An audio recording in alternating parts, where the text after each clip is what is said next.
Donc Gilles Barnier, merci, on s'est présenté, vous avez fait voyager dans le monde des lettres, et je pense que quand on voyage dans le monde des lettres, il peut être utile, voire conseillé, en tout cas très agréable, d'avoir avec vous le grand rabbin d'Aix, Daniel Dahan, avec qui on a eu envie de faire une rencontre, et je pense que ce sera, et je l'espère, la première série d'une succession de rencontres, tout ça dans un partage, dans une ouverture d'esprit, et dans une envie de transmission, et merci d'avoir répondu présent à notre invitation. Moi, je ne suis pas très érudit en matière de judaïsme, mais on m'a toujours dit que la lettre dans le judaïsme, c'était fondamental. C'est-à-dire que la Torah, s'il y a un rouleau de Torah, une lettre abîmée, il y a un problème, il est valéchère.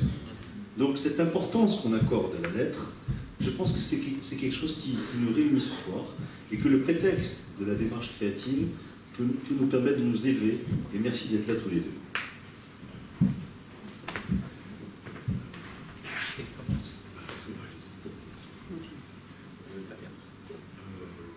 Peut-être deux mots sur ce travail.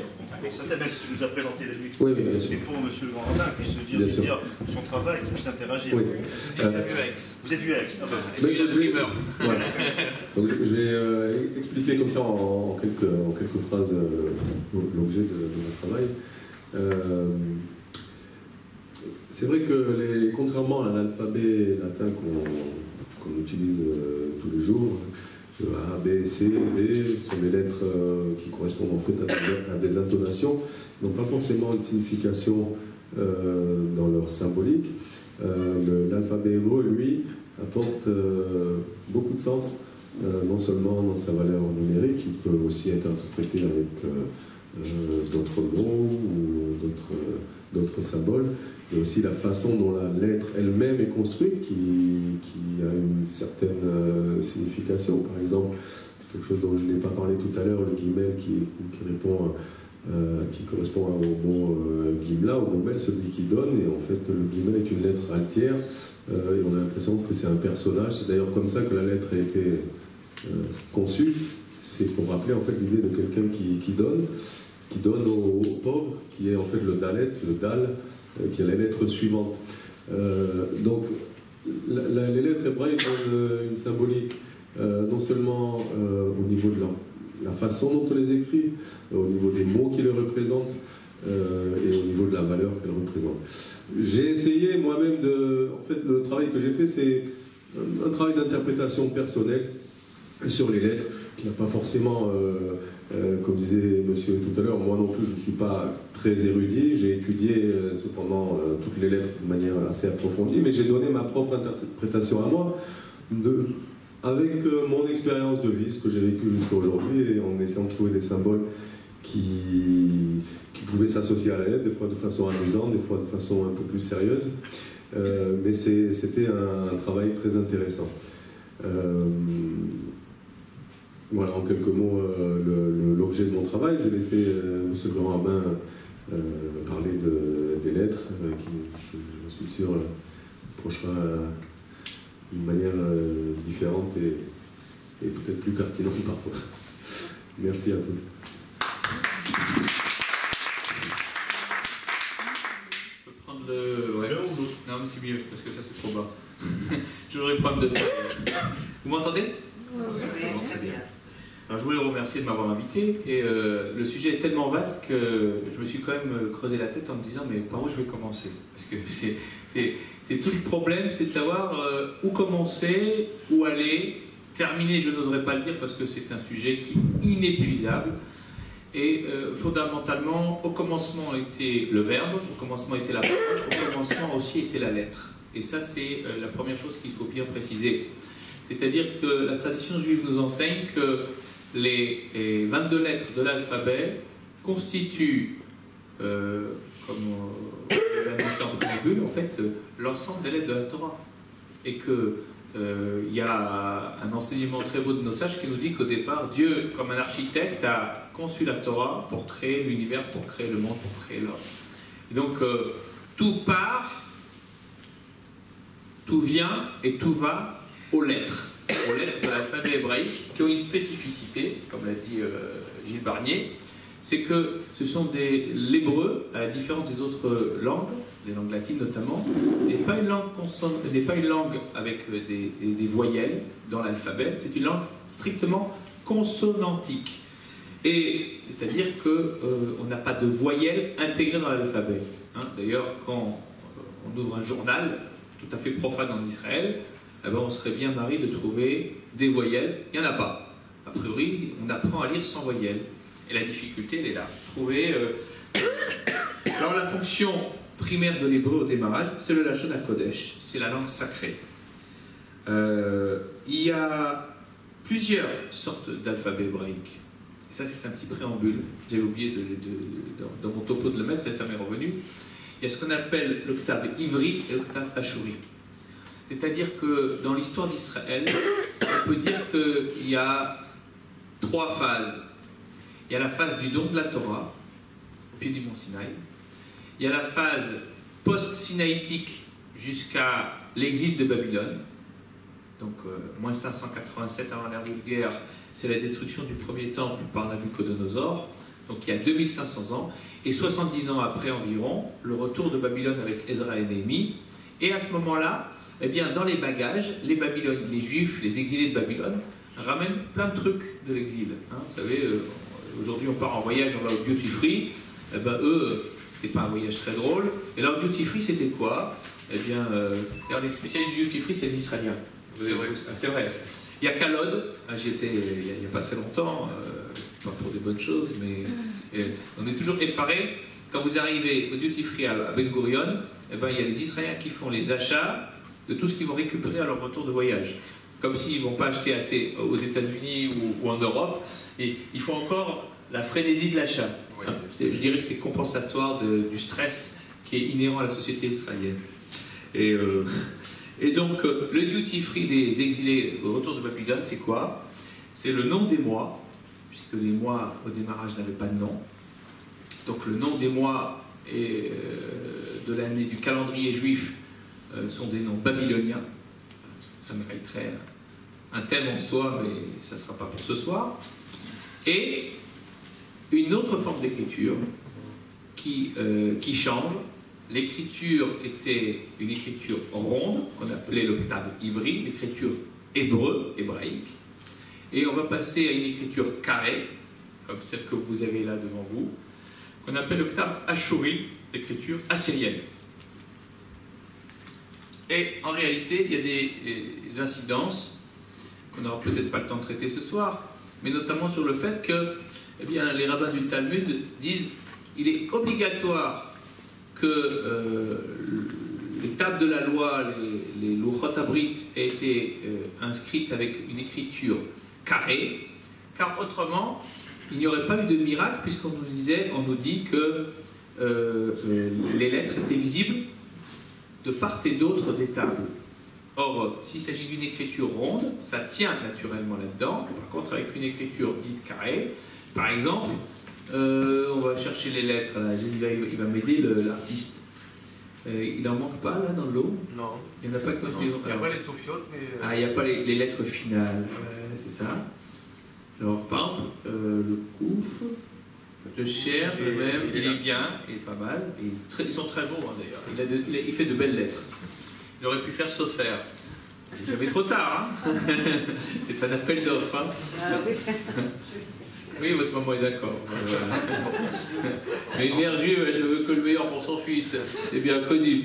En tout cas, il y a des lettres qui ne... Par exemple, le même final, alors il n'est pas là, le même final, ben pour qu'il soit visible, il faut qu'il y ait un bloc en son centre. Or, un bloc, et vous êtes d'accord avec moi, qui n'a aucune attache. C'est un bloc qui n'a aucune attache. Or, ça fait partie du miracle. C'est une lettre qui tient toute seule, puisque c'est gravé dans la pierre, et ce bloc n'a aucune attache, et on le voit de part et d'autre de la pierre. Donc, on nous dit, et je vous passe sur toutes les démonstrations qui sont faites, eh bien, de là, on est sûr que les tables de la loi ont été transmises avec une écriture carrée. Et puis, pendant des siècles, on a écrit les Sifrei Torah avec une écriture ronde, et puis, au retour de Babylone, on dit, bon, l'écriture carrée, finalement, elle est plus belle, et la Torah, ça doit être beau. Zekeli ve'anveu, cela est mon Dieu, et je veux le louer, je veux l'embellir. Donc, quand on fait une mitzvah, quand on fait quelque chose qui a un rapport avec la chose religieuse, on doit se plier en quatre pour faire le plus beau possible. On doit faire les choses de manière belle. Il n'y a pas de mitzvah, si je puis m'exprimer ainsi. Dans les dires, la mitzvah, il faut au contraire l'anoblir, il faut au contraire l'embellir. La valeur numérique de chaque lettre, ça c'est très important, c'est le béaba de ce qu'on appelle la gematria, c'est-à-dire la science du calcul de la valeur numérique des lettres. Et on va en parler. On joue sur la valeur numérique. Alors, ça commence comme ça. Je vais essayer d'aller brièvement. Aleph, c'est 1, Bet 2, Gimel 3, Dalet 4, et 5, Vav 6, Zaïn, Chet, Tet, Yud. Yud, on arrive à 10. Après, on part de dizaine en dizaine. Kaf, 20, Lamed 30, Mem 40, Nun 50, Samer 60, Aïn 70, P 80, Tzadik 90, 100, Rej 200, Shin 300, Taf 400. Et puis il y a un petit truc, les lettres finales. Le Kaf sophite, ça vaut 500.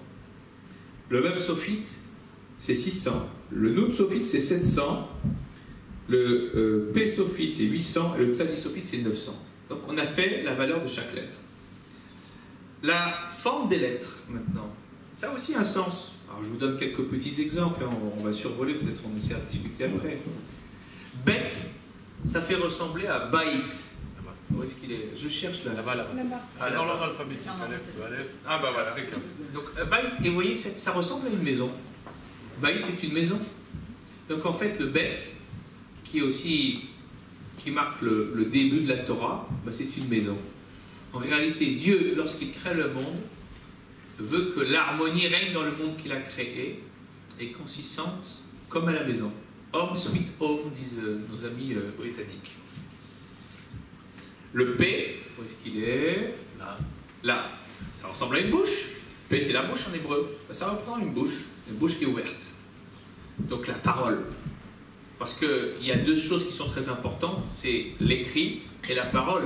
Et cette dualité se retrouve aussi dans le fonctionnement de la Torah. Il y a Torah chez Birtav, la loi écrite, Torah chez Balpé, la loi orale. L'une sans l'autre, eh bien c'est un petit peu comme un corps sans âme. Voilà. Le corps, c'est la loi écrite. L'âme, c'est la loi orale. On ne peut pas avoir d'âme s'il n'y a pas de corps. Il faut qu'il y ait un support physique pour que l'âme puisse résider.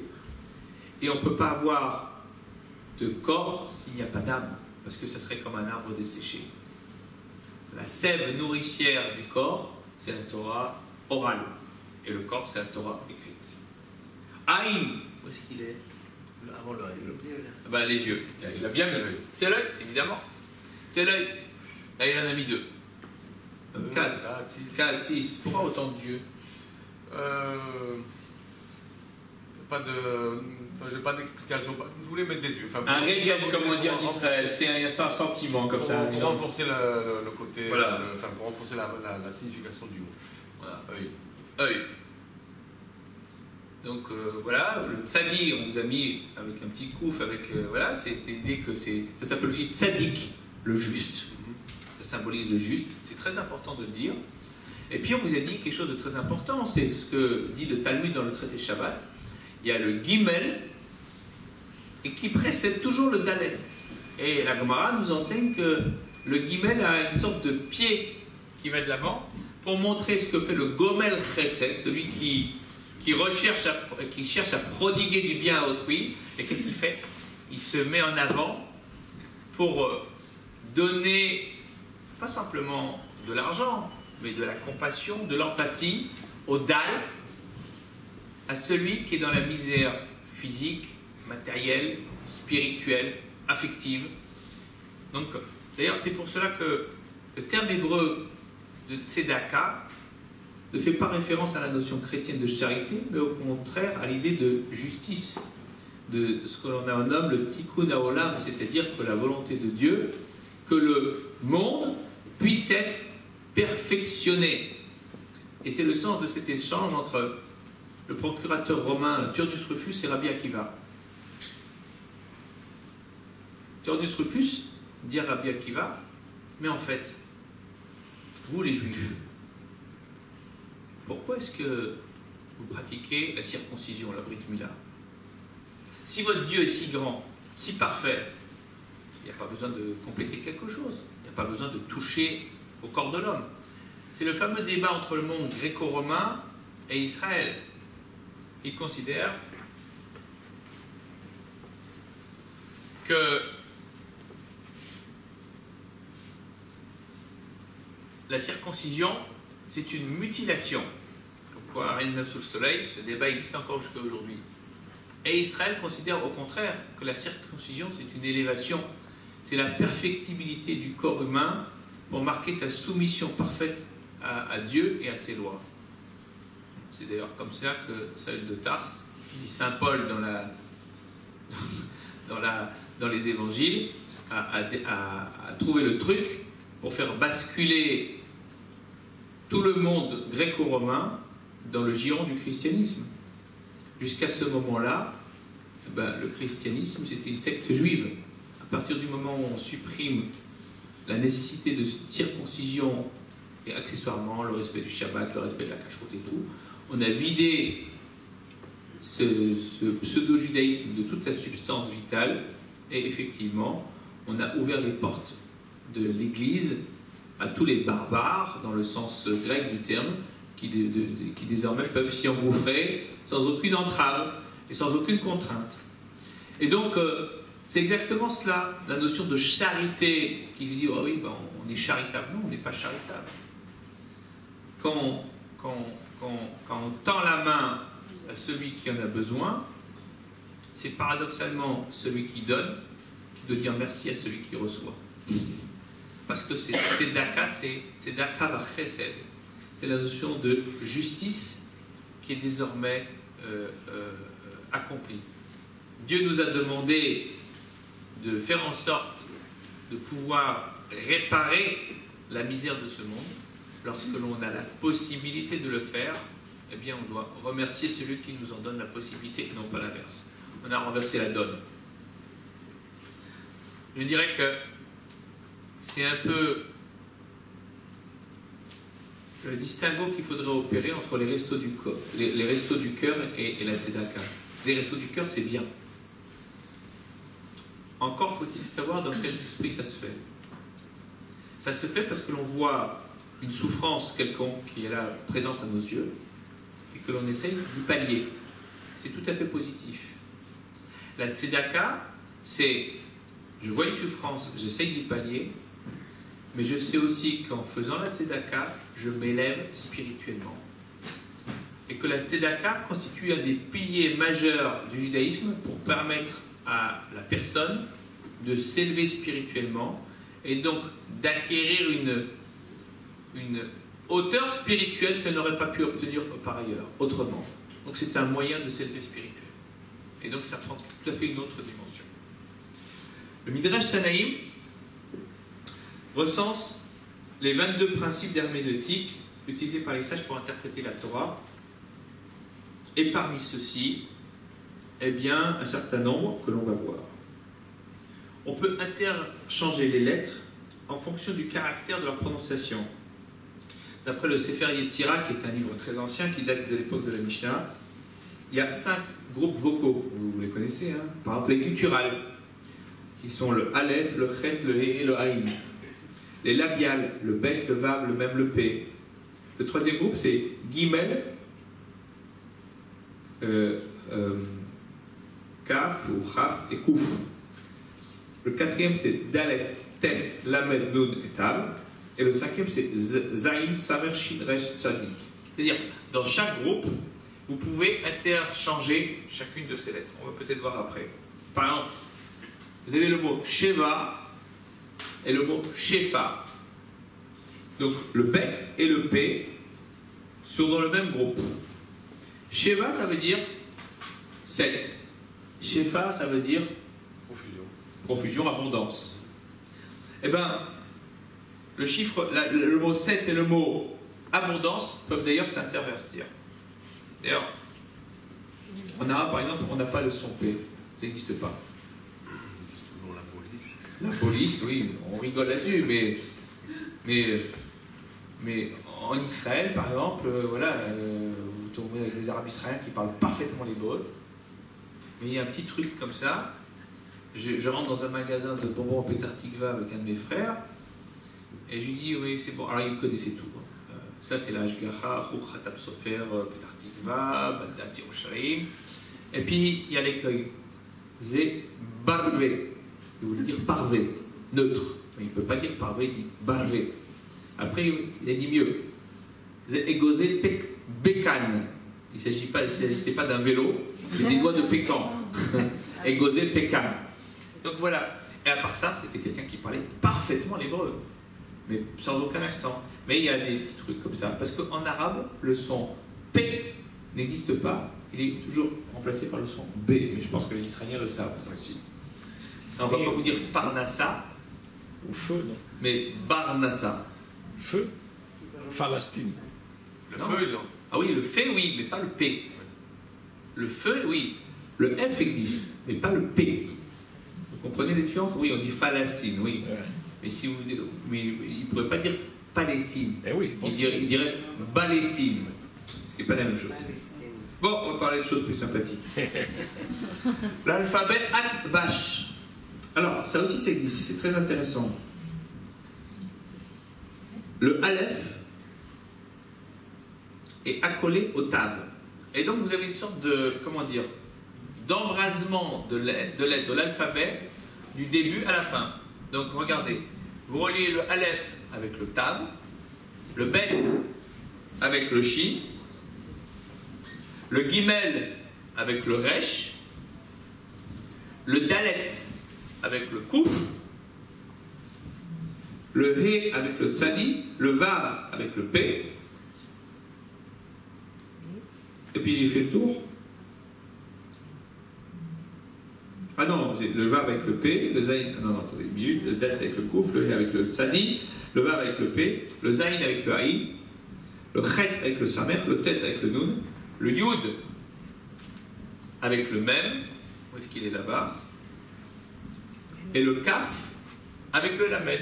C'est-à-dire que l'alphabet se commence comme ça, et vous mettez les deux extrémités, et après vous rédigez, et à la fin, celle du milieu se retrouve.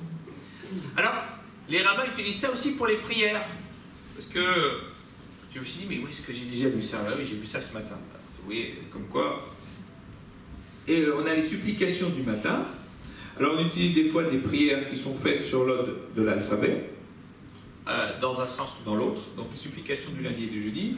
Anshe Emuna Hadou. Donc ça commence par Aleph. Baim Bechor Ba'asem, le Bet. Giborim La'amod Ba'peretz, Gimel. Dorchim et Agzerot, Dalet, Hayulanu Lechoma, He, etc., etc. Et on arrive à Terufa Lomatsinu, nous n'avons pas trouvé de remède à tous nos malheurs. L'autre, c'est Tamanu Meraot, on commence par le Ta. Shachnu Adimot, Shin, Rachum Kachimidatenu, tu es miséricordieux. Keshe Oref Umamrim Anachnu, nous avons le peuple du Croade. Tsaaknu, Petaltol, etc. Et on arrive à Bebakshu Azmilefanecha, Ben, Emunatecha Odartalo, Aleph. Et alors le troisième, c'est encore plus marrant, c'est le Adbash, c'est-à-dire Aleph, Tam, Bet, Shin, etc. On nous dit la chose suivante. Alta Simanukala, n'efface point ton nom de notre livre. Torchez Yadecha Bamikshpat. Aleph, Tam. Bevo Tochecha Negdecha, Bet. Shemeno Misifrecha Altemach. Ton nom, notre nom n'efface pas de ton livre. Gishtecha Lachakomusa, Rachamecha Ikadebro Xera, etc. Et après on arrive à la fin. Kitashiv Levit Savon, les Choudim, Asiré Atikva. Lorsque tu ramèneras ta forteresse, les Choudim, les captifs, les prisonniers, Asiré Atikva, les prisonniers de l'espérance. Dans les années 70, on avait les Asiré Sion, les prisonniers de Sion, ça faisait référence à ce qu'on a nommé les refouzniks, les juifs du RSS, les juifs du silence, comme les appelait Elie Wiesel. Donc on voit que les rabbins aussi utilisent ça dans la prière, on peut facilement utiliser ça. autre chose, le Shem HaKolel. Alors, c'est la valeur numérique du mot, plus le mot en lui-même, qui a toujours la valeur de 1, Echad, Kolel, c'est-à-dire l'ensemble. Je vous donne un exemple. Les rabbins nous disent que Bérit, l'alliance, fait référence aux 613 commandements. D'où le sait-on? La gematria, la valeur numérique du mot. Alors on va essayer de faire un petit calcul ensemble. Hein? Alors Bet c'est combien? 2. Resh c'est 200. Merci. Yud c'est 10. oui. Et Tav c'est? Tav c'est 400. Donc on arrive à 613. non, ça fait pas 613. 400, 200. 612. Eh oui. Alors comment on arrive à 613? Plus le collègue. Plus le, qui a dit ça? Bravo. Plus le kolel, plus le nom, donc l'unité du nom, qu'on appelle le schéma kolel, se rajoute à la valeur numérique des lettres et on arrive donc à 613. C'est pour votre prochain tableau. Oui. Ça marche? Oui, oui. Ok. Un autre exemple concernant le mariage. Le Tashbetz Katan, Rabbi Shimshon de Sens, qui vivait au XIIIe siècle, dit d'où sait-on que l'on remet un anneau au moment des Kiddushin, la première partie du mariage, hein, on dit Areat Mekudeshetli. Il dit une des raisons que l'on sait, c'est que Tabaat, anneau, ça a la même valeur que Kiddushin, sanctification. Alors, on va faire le calcul. Je suis naïf. Tabaat, ça vaut combien? Tête, c'est 9. Bet, c'est 2. Aïn, c'est 70. Et Tal, c'est 400. Valeur totale 481. Ah bah oui. Mais non. Ici, un 9 et un 2, ça fait forcément 11. Eh oui, il faut compter le 2. Alors maintenant, on va être un peu plus attentif. Kiddushin, Kouf, Yud, Dalet, Vav, Shin, Yud, Nun.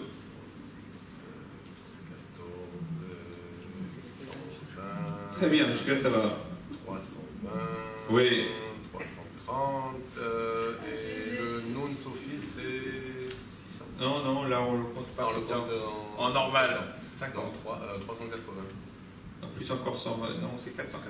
480. Bah oui, puisqu'il y a un Kouf et un Shin, ça fait 400. 400, oui. 480. Oui, mais on n'est pas 480. Comment on fait?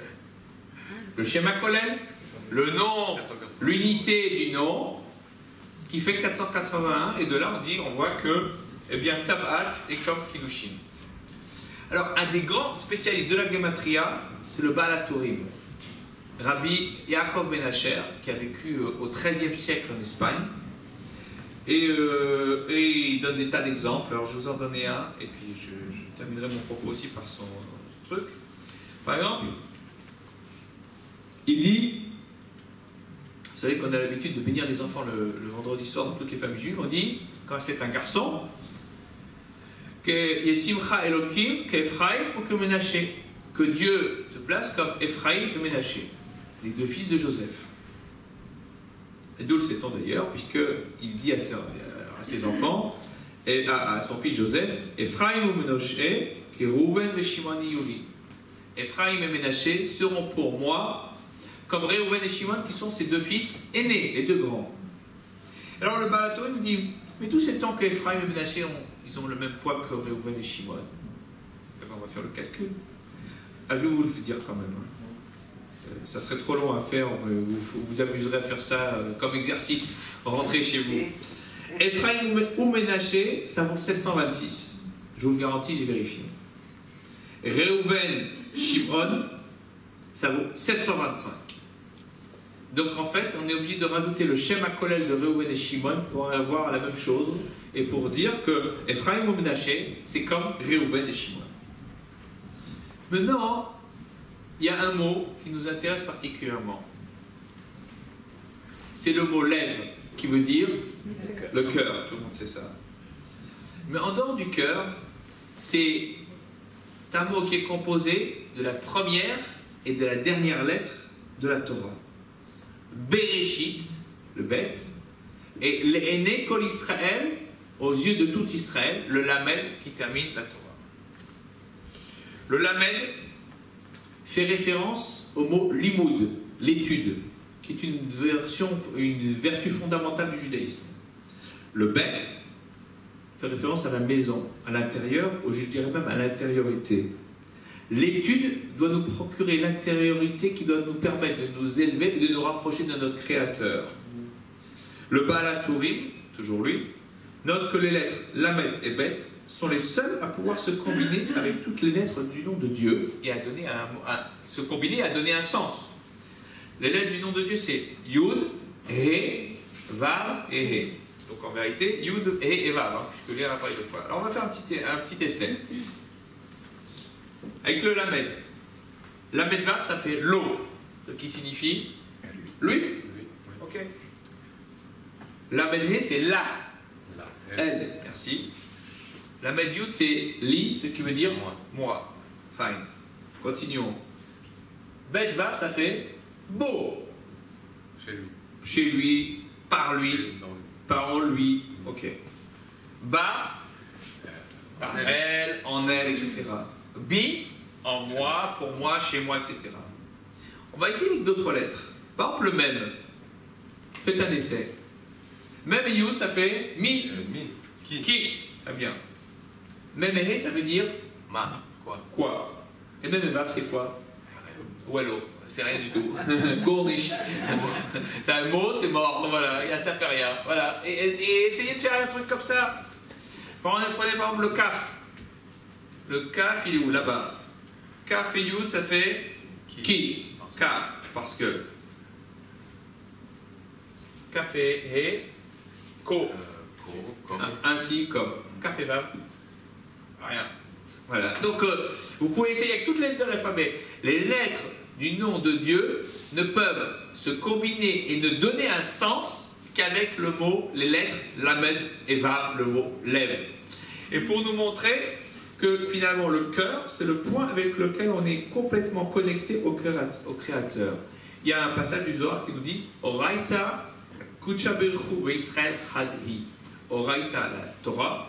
Kuchabirchu, le Saint béni soit-il, et Israël, le peuple juif, Hadhi, ne forment qu'un seul et même groupe.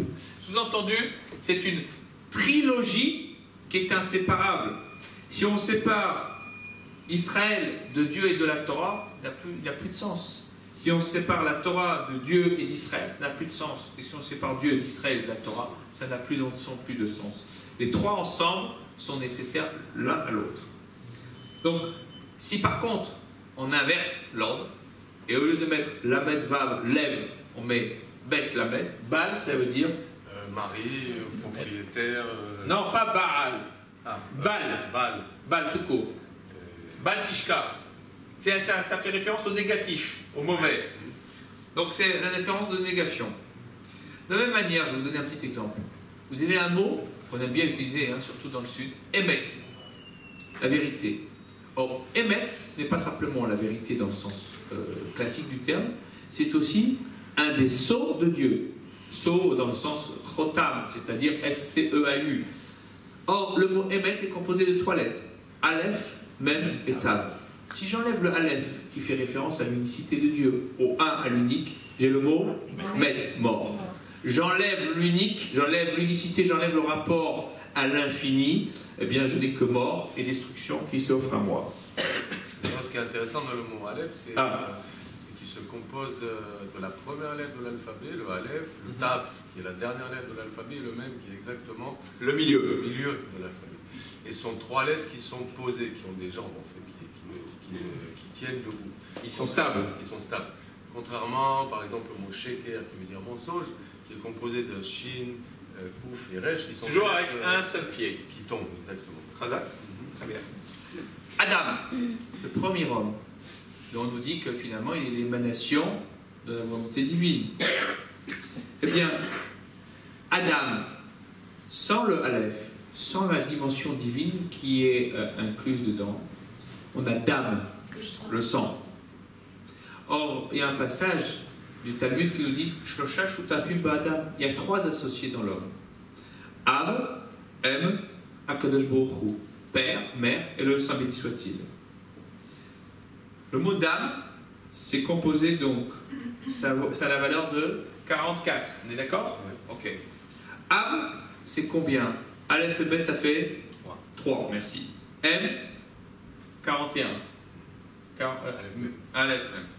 3 et 41, 44. 44, c'est égal à dam, c'est QFD, la démonstration est faite.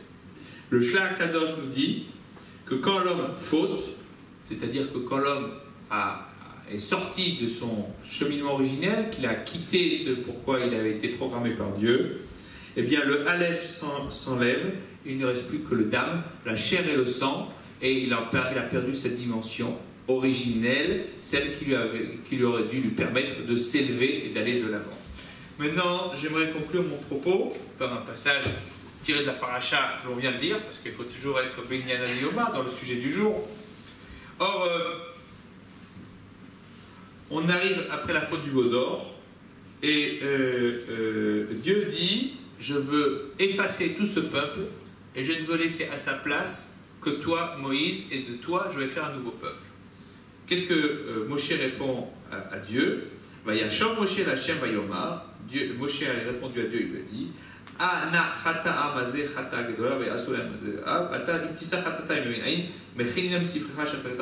soit tu leur pardonnes, soit efface-moi de ton livre. Moi, je n'ai pas vocation à être le berger d'un peuple que tu auras liquidé. Je veux porter ce peuple parce que je lui ai fait une promesse que toi tu as faite à mes ancêtres. Et Dieu lui répond, c'est seulement celui qui a fauté que je vais effacer. Je ne vais quand même pas t'effacer toi alors que tu n'as rien fait et les laisser eux tranquilles. Veata, bon maintenant qu'est-ce que tu veux que je fasse? Et on vous passe les débats. Ça c'est la loi écrite. La loi orale, elle nous montre un débat terrible qui se produit à ce moment-là sur les hauteurs du mont Sinaï. Lech nechet am el asher dibar tilach. Ine malachi yelech lefanecha. Bon, maintenant, de toute façon, voilà, je vais les laisser tranquilles, mais t'inquiète pas, ils paieront l'addition. Et voilà que mon ange, Malachi Yelech Lefanecha, ira devant toi. Le Baal HaKturim, toujours lui, nous dit la chose suivante. Malachi, en gematria, en valeur numérique, ça vaut combien? Malachi. 40 plus 30, plus 10, avec il n'y a pas de collet, c'est un chaf. C'est mal. Et le Aleph. Même Lamed. Et le Aleph. Malachi. 101. 101, merci. Yeler. Ça va, il débrouille bien, il peut l'applaudir. Il mérite l'applaudissement. Il passe un vrai examen là. Hein. Ah, écoutez, je suis désolé, là, on me l'a mis à côté, il faut bien que je le fasse travailler. Yeler, ça vaut. Tu as la même valeur que halakha. La halakha, donc la règle, le mode de vie, qui fait référence que. Alors on va faire l'expérience. Yeler, on nous dit, c'est comme halakha. Yeler, c'est Yud, Lamed, Kaf. Donc 10, 30 et 20, ça fait 60. Ok. Halakha, c'est Lamed et He, ça fait 20. Lamed, c'est 30. 20 et 30, ça fait 50. Et au début et à la fin, ça fait 5 et 5, 10, 60. C'est la même chose.